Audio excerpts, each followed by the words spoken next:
I'm just making a quick video on blood packs, their uses, weaknesses, things to consider when using them. I know a lot of people haven't ever used a blood pack before, or tried to attack people who've had one on, or used one. So a quick description here: a blood pact, you can't initiate or be the subject of an attack, spy, curse for 12 hours. Begins after current marches attacks conclude. So which means if you have like 10 marches coming your way from the enemy and you put up a blood pact, he can't, when his, okay, let's say he had 5 marches, he couldn't send another 5 once your blood pact is up. But the 5 that he already has progressing towards you would continue to go on. So a blood pack is good for giving you a break if you need it. If you just like raided an enemy for a lot of resources, you need a break from a contained or consistent enemy attack, I should say, where they're hitting you over and over and over. That's what these are good for. Blood packs do stack up on top of each other, so if you use more than one, it's not wasted. It's simply giving you 24 hours of protection. One thing that is not safe when you use a blood pact is wilds. So do not hide troops in your wilds. I know some people do that. Again, I don't recommend that. That's what outposts are for. Hide them there.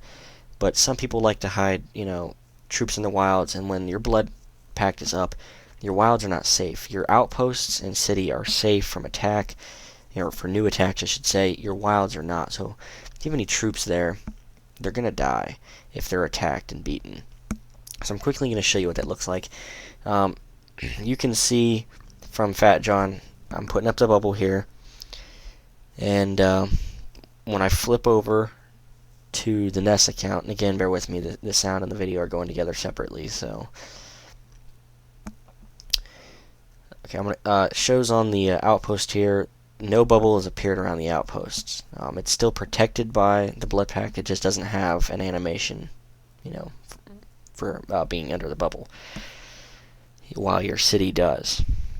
So if you look here, you can see that I've put 10 troops inside this wild, and here in a second when I flip over to the main account, you can see how, once it refreshes here,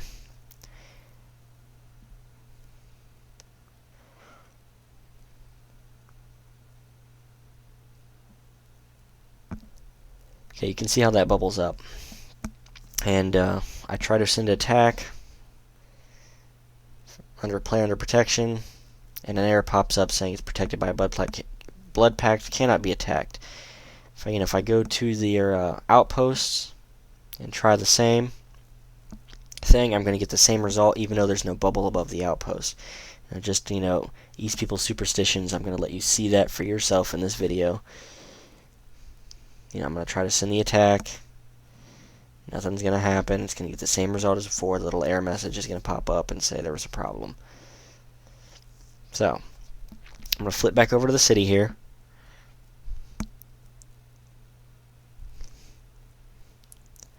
And I'm going to show you an attack on the player's wild that has the 10 flicker forms inside. So, this player's under protection, cannot be attacked. And a lot of people think they're safe at this point, that they can hide troops in their wilds. I've killed people's troops before and totally had taken out everything they had in an army and left them with nothing because they thought they were safe, and they've considered me a hacker and all that, and it wasn't the case. They simply didn't understand the game, finer points, and it cost them. So I'm going to show you what an attack on that is going to look like, and I'm going to speed it up for you so that you're not sitting here for 3 minutes just waiting for this attack to get here.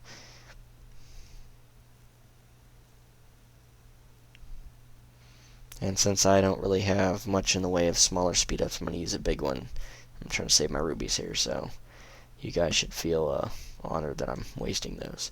So you can see I've taken the wild from them. If you're maxed out in wild, it's not going to take it. It's simply just going to cost that player control of the wild. They'll lose it, and they will also lose troops inside the wild if they lose. So you can see how he lost the 10 flicker forms that were stationed there for this example. Had he had more troops and I had attacked them with a proper attack, I could have taken his entire army out. So that's something to consider when using blood packs. It's really one of their only drawbacks, besides the fact that they can't stop current marches heading towards you. They don't defend your wilds. Other than that, no one can touch you under this bubble with new attacks, and it's 12 hours long, and more than that if you use more than one. So it's very useful, very versatile, And I have a follow-up video. There's a couple more facts about Bloodpacts I wasn't able to add to this one, so check that one out as well. If you have any other questions, ask me or another Lord of the Alliance.